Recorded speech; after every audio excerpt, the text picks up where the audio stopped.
invitado, al doctor César Caballero. ¿Cómo te encuentras hoy? Cristian, muchas gracias por la invitación, muy contento. Claro que sí. Bueno, tú eres experto en cifras, en datos, en encuestas, porque pues tú también eres el CEO, el director ejecutivo de Cifras y Conceptos. Mire, Hablemos un poco de eso. En el mundo moderno tenemos mucha información y cuando usted tiene mucha información puede correr el riesgo de confundirse. Claro. Hay un autor que se llama Nate Silver que tiene un libro que se llama Las señales y el ruido. Y dice, en una época súper hiperdigitalizada, donde la recolección de información se ha vuelto cada vez menos costosa, el problema no es acceder a los datos, es saber qué hacer con los datos. Y es, digamos, de alguna manera eso es el espíritu y el ADN de una firma como Cifras y Conceptos, es ayudarle a la gente a distinguir las señales del ruido, del grueso de los datos que no dicen nada y que pueden confundir y no ayudar, y de los datos que realmente tienen algún significado. A eso es a lo que nosotros nos dedicamos, en particular con un énfasis en el conocimiento estadístico. Y en estadística hay tres operaciones básicas. Los censos, que por su misma definición se hacen cada 10 años o cada 5 años, que son operaciones estadísticas muy robustas, pero que son muy costosas, que lo que buscan es tener información de estructura, que no cambia mucho en los 10 años. Luego están los registros administrativos, que es básicamente la información que las entidades públicas o privadas hacen en la cotidianidad y la convierten en estadísticas. Como por ejemplo, cuando nace un niño en Colombia, a la mamá, al papá le entregan el certificado de nacido vivo. Una de las copias se la lleva el DANE y con eso vemos los datos de cuántos nacimientos hay en Colombia. Esos son registros administrativos. Y lo otro son encuestas, que es parte de lo que la gente ve, por ejemplo, en los estudios que se hacen de intención de voto, que son temas más de coyuntura, que son un poco más ligeros, que son muy robustos y muy buenos, que no predicen el futuro. Y bueno, y además de eso, luego usted puede tener índices e indicadores. Pero eso es básicamente a lo que nos estamos refiriendo. Claro. Y ahora hablemos de ello, porque pues como vemos que siempre hay datos sobre cuántos nacieron, cuántos murieron. ¿Esto para qué sirve? Porque uno ve datos y uno dice, ¿para qué hacen censos? Pues la gente del común pregunta muchas veces eso, ¿no? Lo primero es que las decisiones, particularmente del sector público, pero también del sector privado, tienen que ver un poquito con un buen diagnóstico de la situación de las sociedades. Entonces, si uno no llevara registro de cuántos nacidos hay, probablemente el país seguiría construyendo muchas más escuelas y jardines infantiles de los que probablemente se necesitan. Hoy en día el gran reto por la situación demográfica que tenemos los colombianos tiene que ver con la inclusión de las mujeres en el mercado laboral. Ya no es, digamos, ya la brecha que hay, por ejemplo, en el sector educativo no es tan grande como la que existía hace unos 30 años. Hoy eso se ha cerrado afortunadamente. Hoy el reto es la inclusión en mejores condiciones de equidad en el mercado laboral, y luego viene que tenemos el bono demográfico, una gran cantidad de población joven en edad de trabajar y productiva. Entonces digamos que tener un buen diagnóstico le permite a uno tomar mejores decisiones. Claro.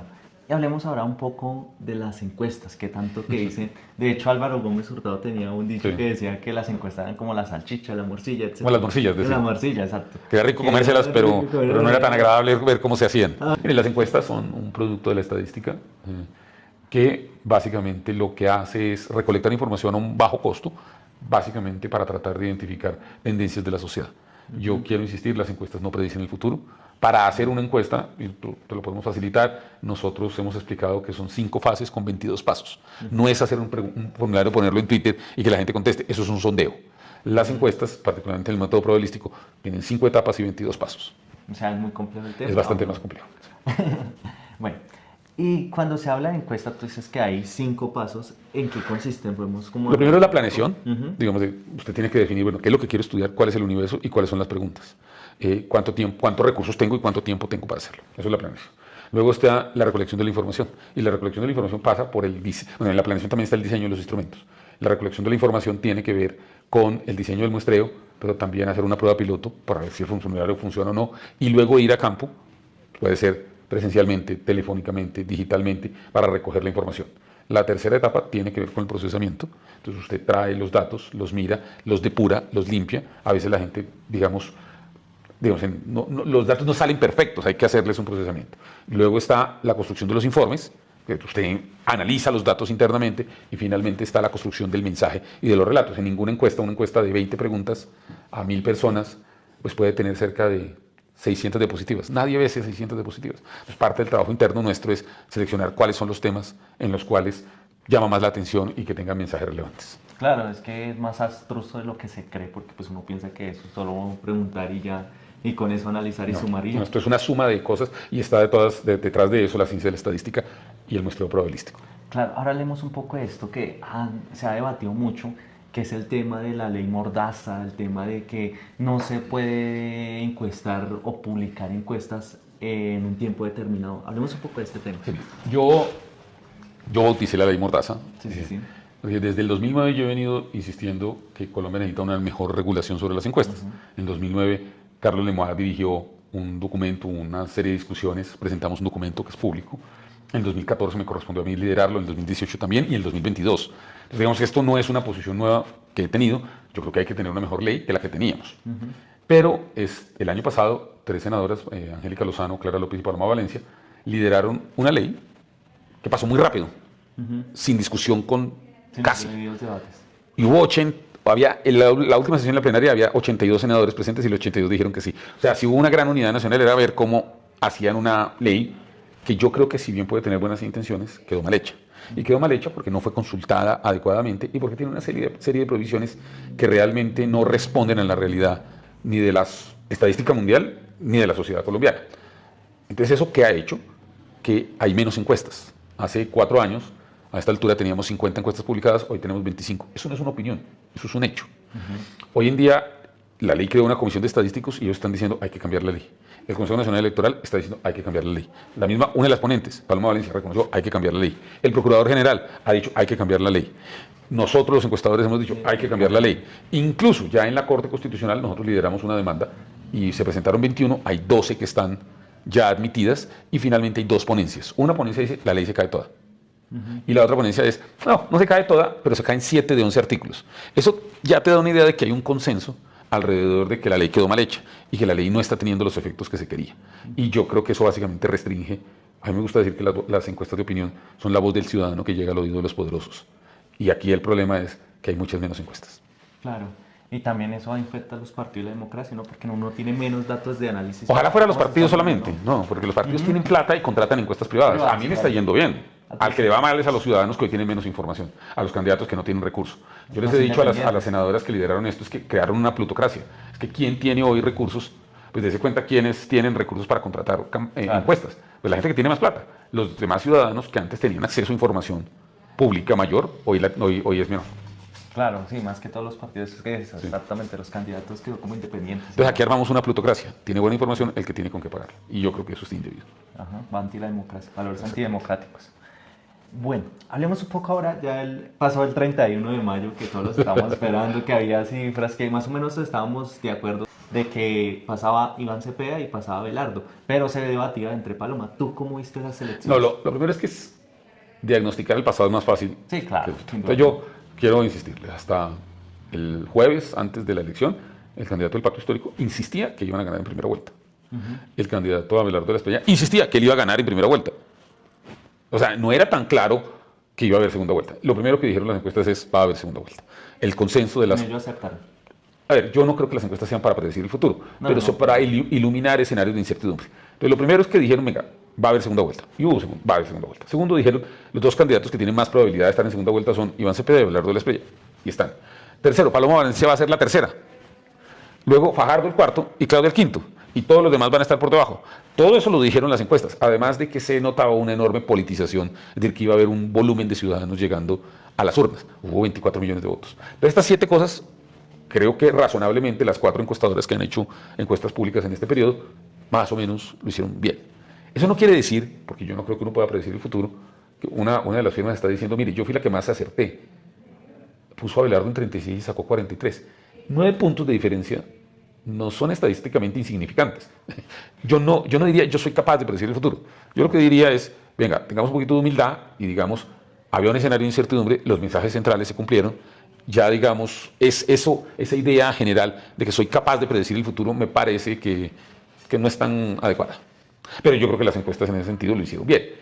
¿Qué pasó? Un par de sorpresas grandes, el crecimiento de Abelardo de la Espriella, que pasa de primero, la mayor parte de las encuestas decían todas decían que Iván Cepeda iba a ser primero, y el segundo es el colapso de Paloma Valencia, que se veía más competitiva de lo que terminó siendo. Pero esas fueron como las 2 grandes sorpresas. Unas muy buenas, 24 millones de votantes. Otra que tiene que ver con el sistema democrático colombiano. A las 5:18 se expidió el boletín número 12, y ahí ya estaba contabilizado el 88% de las mesas. El sistema electoral colombiano de conteo de votos funciona muy bien, y aquí no hay fraude masivo. Unos procesos donde participaron 860.000 ciudadanos, 300.000 delegados de los partidos, y que hoy ya los jueces dijeron que la diferencia son mínimas, menos del 1%, mucho menos del 1%. Y los resultados siempre uno esperaría que todos aceptemos los resultados en democracia. Cuando uno respeta al pueblo, uno respeta la voz del pueblo. Bueno, ¿y cómo es el país para las elecciones de segunda vuelta? ¿Cómo se ha dado? No, es interesante, son 19 días, es una elección, una etapa corta que está prevista en la Constitución del 91. Es un buen periodo en el cual la sociedad colombiana puede reflexionar y el resultado va a ser una suma de aciertos y errores de ambas campañas. Lo que tenemos que ver es el balance.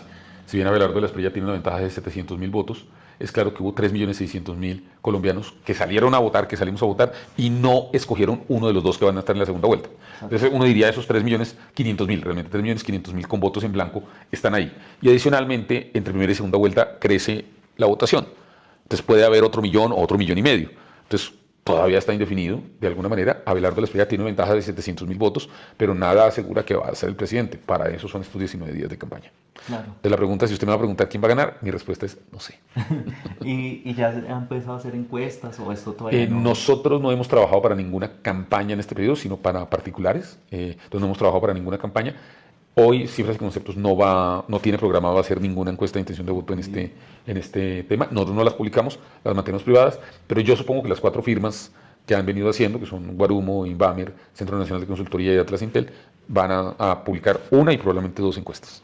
La gente con poco confía en las encuestas, dice que se pueden manipular. ¿Tú crees que esto, pues tú estás desde, digamos, desde el centro, no desde la barrera, sino tú estás allá, es como el torero? ¿Por qué se cree ello y por qué no es tan cierto? ¿O por qué sí es cierto? Lo primero es que estamos en un mundo donde es más fácil desconfiar y hablar mal de la gente que preguntar lo que tú estás haciendo y que indagar. Entonces, lo primero es, estamos en un mundo lleno de desconfianza y en donde lo más fácil es descalificar a los otros. Lo segundo, las encuestas, yo he dicho, son un dispositivo de poder y pueden, como un dispositivo de poder que es un martillo, usted lo puede coger para destrozar una pared o para colocar una puntilla y poner un cuadro bonito. Eso depende cómo lo use. Yo no niego que hay problemas en algunas prácticas no adecuadas, como pasa en el derecho, como pasa en cualquier profesión. Hay gente que lo hace bien, regular y mal. Pero en términos generales, cuando un encuestador publica sus resultados, se está jugando su prestigio. Y eso es una cosa que tiene que ver con la construcción cotidiana de la confianza de los ciudadanos. Y yo creo que hoy Colombia tiene unas 5 firmas encuestadoras, incluida la mía, que hemos venido con más de 20 años de experiencia. Nosotros cumplimos 20 años el próximo 15 de febrero, mostrándonos y diciéndole a la gente, hacemos esto y tratamos de hacerlo de la manera más transparente y rigurosa posible. Se puede manipular, pero cuando usted manipula series de tiempo la gente se da cuenta. Es más fácil. Todos los demás que estamos en el oficio nos damos cuenta. Entonces, sí es posible que haya abusos, pero yo creo que en términos generales lo que hace la industria de las encuestas en Colombia es un aporte a la democracia. Claro, y entender que las encuestas no son como las matemáticas que 1 más 1 es 2, ¿no? No, y aquí además las encuestas, las estadísticas son las matemáticas de la incertidumbre, claro, más cercanas a los seres humanos, de equivocarnos, de levantarnos, de sacarnos del polvo y seguir intentando, porque no hay certezas. Es que nosotros tenemos márgenes de error, sabemos que no hay certezas, hay cosas que pueden cambiar de la noche a la mañana y por eso nosotros no podemos predecir el futuro. Claro. ¿Y tú crees un poco lo que hablaba Sergio Fajardo, que decía que las encuestas a él no lo favorecían y que por eso mucha gente no votaba por él porque no confiaba que él llegaría a segunda vuelta? ¿O no es tan cierto, sino ya las encuestas, digamos, no define el voto, sino simplemente es un... No, primero Sergio Fajardo ha sido medido desde el 2010, claro, son 15 años. A él no lo midieron en este proceso. Claro. Y en muchos momentos él era el líder de las encuestas.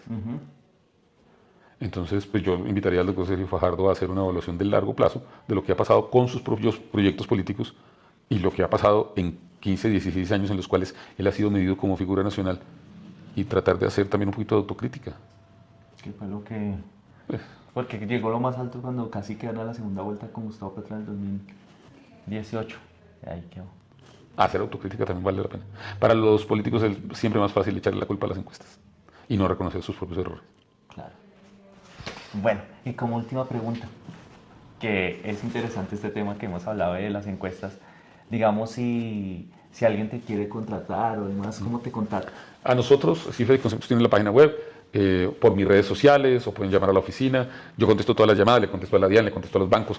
O sea, yo no tengo WhatsApp, eso sí, y somos fáciles de contactar. Pueden buscar cifrasyconceptos.com y estamos dispuestos a contribuir para que la gente tome buenas decisiones. Claro que sí, no, muchas gracias, doctor, por a ti, Cristian. colaboración. No, muchas gracias.